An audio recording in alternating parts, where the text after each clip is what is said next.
Hi friends, welcome to Vismiya Kudil. இது கொஞ்சம் கடியான வேலை தான். இந்த வேலை இருக்கிற அன்னைக்கு ரொம்ப டயர்டா கூட ஃபீல் பண்ணுவாங்க. என்னோட ஒரு சில vlog ஸ்கின் கேர் ரொட்டீன்ல எல்லாம் பார்த்துட்டு எப்படி வந்து பாத்ரூம் மெயின்டைன் பண்றீங்க அது கொஞ்சம் ஷேர் பண்ணுங்க யூஸ்ஃபுல்லா இருக்கும்னு சொல்லி கேட்டிருந்தீங்க. சோ இன்னைக்கு வந்து நான் கேஷுவலா தான் ஸ்டார்ட் பண்ணேன். பட் நான் இன்னைக்கு பண்றது வந்து பாத்தீங்கன்னா மந்த்லி ஒன்ஸ் அந்த கிளீனிங் தான் இன்னைக்கு உங்களுக்கு ஷேர் பண்ண போறேன். நான் வந்து என்னோட ரொட்டீனை என்னோட ஹேபிட்டை daily basis weekly basis plus வந்து மந்த்லி ஒன்ஸ் இந்த மாதிரி வந்து வச்சிருப்பேன். அதுல நான் எதெல்லாம் மாசத்துக்கு ஒரு தடவை பண்ணுவேன், எதெல்லாம் வந்து வாரத்துக்கு ஒரு தடவை பண்ணுவேன், எதெல்லாம் வந்து டெய்லி பேசிஸ்ல பண்ணுவேன் அப்படிங்கறதையுமே வந்து ஷேர் பண்ணிருக்கேன். இந்த மாதிரி பண்ணி டெய்லி பேசிஸ் அப்படினோனே ஐயோ டெய்லியுமே இந்த பாத்ரூமோட போராடணுமா அந்த மாதிரி கிடையவே கிடையாது. டெய்லி ஒரு சின்ன சின்ன விஷயங்கள் தான், அதை நீங்க ஃபாலோ பண்ணீங்கனால எப்போதுமே உங்களோட ரெஸ்ட் ரூம் வந்து நல்லா கிளீனா பளிச்சுன்னு வந்து இருக்கும். இன்னைக்கு நான் மந்த்லி பேசிஸ் அப்படிங்கிறதுனால இந்த மாதிரி என்னென்ன திங்ஸ் நம்ம பாத்ரூம்ல நிறைய ஐட்டம்ஸ் வந்து வச்சிருப்போம். Shampoo, soap, hair wash, liquid plus வந்து மவுத் வாஷர் இந்த மாதிரி நிறைய வச்சிருப்போம். எல்லாத்தையுமே இந்த பக்கெட்ல வச்சு ஃபர்ஸ்ட் வந்து வெளில வச்சுட்டு டாய்லெட்டோட அந்த வால் ஃபுல்லுமே வந்து வெட் பண்ணிக்கிறேன். நான் எந்த ஆசிட்டும் யூஸ் பண்ண போகிறது கிடையாது. ஏன்னா நாங்கள் வந்து இந்த டைலு க்ளாசெட்டு இதெல்லாம் வாங்குறப்பவே ஆசிட் யூஸ் பண்ணிங்கனாக்கா உங்களுக்கு லைஃப் இருக்காது அப்படிங்கிற மாதிரி சொல்லி தான் எங்களுக்கு கொடுத்தாங்க. அதனால நான் என்ன பண்ணுவேன்னா நம்மளோட அந்த டிட்டர்ஜென்ட் பவுடர் அதை வந்து ஒரு கப்பில் நல்லா டைல்யூட் பண்ணிப்பேன். பவுடர் ஃபார்மில் போட்டு அதை டைல்யூட் பண்ணி இந்த மாதிரி டைல்ஸ் எல்லாத்துலேயுமே வந்து ஸ்ப்ரே பண்ணுவேன். இல்லை கையால் ஜஸ்ட்டு தெளித்து விட்டுட்டு இந்த மாதிரி ஹைட்டுக்கு எவ்வளோ வந்து என்னால் தேய்க்க முடியுதோ அந்த அளவுக்கு தேய்ச்சி வந்து விட்டுருவேன். தேய்ச்சிட்டு கழுவிட்டோன்னா நம்ம குளிக்கிறப்ப அந்த சோப்பு நுரம் வந்து படும். குழந்தைங்க எல்லாம் வந்து தண்ணியை ஸ்ப்ரே பண்ணி எல்லாம் விளையாடுவாங்கல்ல, அந்த மாதிரி பண்ணுறப்ப மந்த்லி ஒன்ஸ் இதை வந்து நீங்கள் பண்ணிங்கன்னாலே போதும். ஜென்ரலாகவே இந்த டாய்லெட் கிளீனிங் அப்படிங்கிறது வந்து பார்த்தீங்கன்னா அவங்க வீட்டில் எத்தனை பேர் இருக்காங்க, அவங்களோட யூசேஜ் எப்படி இருக்கு அதை பொறுத்தது தான். நான் என்னோட கிளாசெட்ல இந்த மாதிரி ஹேண்ட் ப்ரஷஸ் வந்து வச்சிருப்பேன். நீங்க கிளீனிங் அப்படின்னு சொல்லி ஆரம்பிக்கிறப்ப நீங்க கிளீனிங்க்கு யூஸ் பண்ண போற டூல்ஸ் வந்து ரொம்ப கம்ஃபர்டபுளா வச்சுக்கணும். உங்களுக்கு எந்த மாதிரி வசதியா இருக்கோ அந்த மாதிரி டூல்ஸ் வந்து வாங்கி வச்சுக்கணும். ஏன்னா கிளீனிங் ஆக்சசரி அப்படின்னு சொல்லிட்டு சூப்பர் மார்க்கெட்லயும் சரி ஆன்லைன்லயும் சரி நிறைய கிடைக்குது. அதே மாதிரி இந்த வாஷ்பேஷன் ஏரியா, அந்த சோப் வைக்கிறது, பிரஷ் வந்து ஹேங் பண்றது, இதெல்லாம் கூட நான் வந்து மந்த்லி ஒன்ஸ் வந்து கிளீன் பண்ணிப்பேன். வீக்லி ஒன்ஸ் வந்து பாத்தீங்கன்னா அந்த செட்டையும் அந்த ஃப்ளோரையும் மட்டும் கிளீன் பண்ணிடுவேன். அது வந்து என்னோட ரொட்டீன்ல கண்டிப்பா வந்து இருக்கும். ஏன்னா இந்த மாதிரி கிளீன் பண்றப்பதான் நமக்கு அந்த ரெஸ்ட் ரூம்ல நம்ம வந்து அதிகமான டைம் வந்து ஸ்பெண்ட் பண்ணுவோம். குளிக்கிறதுக்கா இருக்கட்டும் மற்ற விஷயத்துக்கெல்லாம் பண்றப்ப நம்ம கிச்சனுக்கு கொடுக்குற இம்பார்ட்டன்ஸ் வந்து அந்த ரெஸ்ட் ரூமுக்கும் கொடுக்கணும். ஏன்னா ரெண்டு இடத்துல இருந்தான் நம்மளோட ஹெல்தி லைஃப் ஸ்டைல் பத்தி நமக்கே வந்து புரிஞ்சுக்க முடியும்.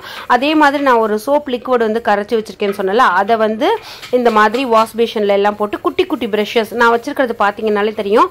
கிளாசெட்டுக்கு வந்து ஒரு பிரஷ் வச்சிருப்பேன், ஃப்ளோர் கிளீனிங்க்கு வந்து ஒரு பிரஷ் வச்சிருப்பேன். இந்த மாதிரி அந்த பக்கெட் பிளஸ் வந்து இந்த மக்ஸ் இதெல்லாம் கிளீன் பண்றதுக்கு வந்து ஒரு பிரஷ் வச்சிருப்பேன். ஸோ இதெல்லாம் வந்து நான் அந்த வீக்லி பேசிஸ்ல எப்பெல்லாம் ஃப்ளோரும் கிளாசெட்டும் கிளீன் பண்றேனோ அப்போ வந்து இதையுமே வந்து கிளீன் பண்ணி முடிச்சிடுவேன். எங்க வீட்டில் வந்து பாத்தீங்கன்னா நல்ல உப்பு தண்ணி, பயங்கரமா அந்த ஒயிட் பேட்ச் மாதிரி வரும்ல அந்த மாதிரி தண்ணி. அதுக்கு வந்து நான் இந்த அளவுக்கு மெயின்டைன் பண்றதுனால இப்படி இருக்கு. இன்னுமே நல்ல தண்ணியா இருக்கு அப்படின்னாக்க நான் மெயின்டைன் பண்றதுக்கெல்லாம் இன்னுமே சூப்பரா புதுசு மாதிரியே இருக்கும். நான் எப்படி வந்து மெயின்டைன் பண்ணி வச்சிருக்கேன் அப்படிங்கறத வீடியோவோட எண்ட்ல வந்து காமிக்கிறேன். பெரிய பெரிய சிட்டிஸ்ல இருக்கிறவங்கலாம் சொல்றது நாங்க வந்து அர்பன்ல கொடுத்து கிளீன் பண்ணிடுவோம், பக்காவா வந்து கிளீன் பண்ணிடுவாங்க அப்படின்னு சொல்லி சொல்றாங்க. கரெக்ட் தான், நானுமே அர்பன்ல கொடுப்பேன். எப்படி கொடுப்பேன்னாக்கா இந்த வீட்டுக்கு வந்தப்ப வந்து பாத்தீங்கன்னா நான் பாத்ரூமை யாரையும் யூஸ் பண்ண விடல, அதாவது கன்ஸ்ட்ரக்ஷன் நடந்துட்டு இருந்தப்ப. இருந்தாலுமே இந்த வீட்டுக்கு வந்த புதுசுல நம்ம வந்து ஃபர்ஸ்ட் ஒரு தடவை டீப் கிளீன் பண்ணிட்டு தான் வந்து யூஸ் பண்ண முடியும். அப்போ ஒரு தடவை கொடுத்துருந்தேன். அதுக்கப்புறமா நம்ம வீட்டில் இன்டீரியர் ஒர்க்லாம் நடந்தப்ப வீடு ஃபுல்லுமே அழுக்கா இருந்தது. அப்போ நம்ம வீடு வந்து அழுக்கா இருக்கு அப்படிங்கறத பாத்ரூமை பார்த்தாலே வந்து தெரியும். ஃபர்ஸ்ட் கால் வைக்கிறப்பவே நல்ல அழுக்காயிடும். அந்த மாதிரி கொடுக்கணும். ஏன் அர்பன் இந்த மாதிரி நிறைய கிளீனிங் ஏஜென்ட்ஸ்லாம் இருக்காங்க, அதெல்லாம் ஏன் கொடுக்க கூடாதுன்னா அவங்க வந்து அவங்களோட டாஸ்க் என்னன்னா நல்ல பளிச்சுன்னு ஆக்கணும், அது மட்டும்தான். அதுக்கு நல்ல ஹார்ட் கெமிக்கல்ஸ்லாம் வந்து யூஸ் பண்றாங்க. நம்ம கிட்ட சொல்றப்ப ஆசிட் இல்லை அப்படின்னு தான் சொல்லுவாங்க. ஆனா அதெல்லாம் யூஸ் பண்றப்ப உங்களுக்கு வந்து இந்த ரெண்டு டைல்ஸ்க்கும் நடுவுல போட்டிருக்கிற கிரவுட் வந்து போயிடும். ஸோ அதனால உங்களுக்கு பில்டிங்ல லீக்கேஜ் இஷ்யூஸ்லாம் கூட வந்து வரும். அதனால அடிக்கடி அந்த மாதிரி கொடுக்கறது கிடையாது. நான் ஏன் இந்த மாதிரி லாங் டூல் வந்து வச்சிருக்கேன் அப்படின்னு சொல்லி பார்த்தீங்கன்னா எனக்கு வந்து பேக் பெயின். நான் முன்னாடியே சொல்லியிருந்தேன் இல்லையா, நம்ம கிளீனிங்க்கு யூஸ் பண்ற ஐட்டம்ஸ் வந்து நமக்கு தகுந்த மாதிரி இருக்கணும். அப்பதான் அந்த கிளீனிங் அப்படிங்கிற ஒரு விஷயத்துக்குள்ளேயே நம்ம போவோம். இல்லை நம்ம கம்ஃபர்டபுளான திங்ஸ் வந்து வச்சுக்கல அப்படின்னாக்கா அதனாலே அந்த வேலை பிடிக்காம போயிடும், நம்ம வந்து பண்ணவே மாட்டோம். என்னோட ஃப்ளோர் கிளீனிங்க்கு இந்த மாதிரி ஒரு லாங் ப்ரஷ் வந்து வச்சுருப்பேன். நான் வேணாக்கா உங்களுக்கு ஏதாவது இந்த ப்ராடக்ட்டோட லிங்க் எல்லாம் வந்து கொடுத்துட்றேன். இதுவுமே நான் வீக்லி பேசிஸில் வந்து க்ளீன் பண்ணுவேன். நான் வந்து டெய்லி பேசிஸில் என்ன பண்ணுவேன் அப்படின்னா, குளிச்சுட்டு வந்த உடனேயே நம்ம வீட்டில் வந்து பார்த்திங்கன்னா, இது ஆக்சுவலாக நான் வந்து ஒரு 1 வீக் வந்து விட்டுட்டேன். எந்த துடைக்கிறது எந்த வேலையுமே வந்து பண்ணவே இல்லை.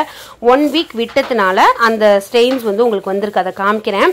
இப்போ பாத்ரூம்லாம் க்ளீன் பண்ணி முடிச்சுட்டு எல்லா திங்ஸையும் வந்து எடுத்து வச்சுட்டு நம்ம உட்கார்ற பக்கெட், நம்ம யூஸ் பண்ணுற பக்கெட் ப்ளஸ் வந்து அந்த ஸ்டூல்ஸ் இருந்ததுன்னா அதையும் வந்து க்ளீன் பண்ணிடுறது. இதுக்கு நான் என்ன பண்ணுவேன், இந்த மாதிரி தண்ணிக்காரை வராமல் இருக்கணும்னா என்ன பண்ணணும்னா, எவ்ரிடே நீங்கள் குளிச்சு முடிச்சதுக்கப்புறமா இதில் வந்து அந்த வாட்டர் ட்ராப்லெட்ஸ் வந்து நிற்கும்.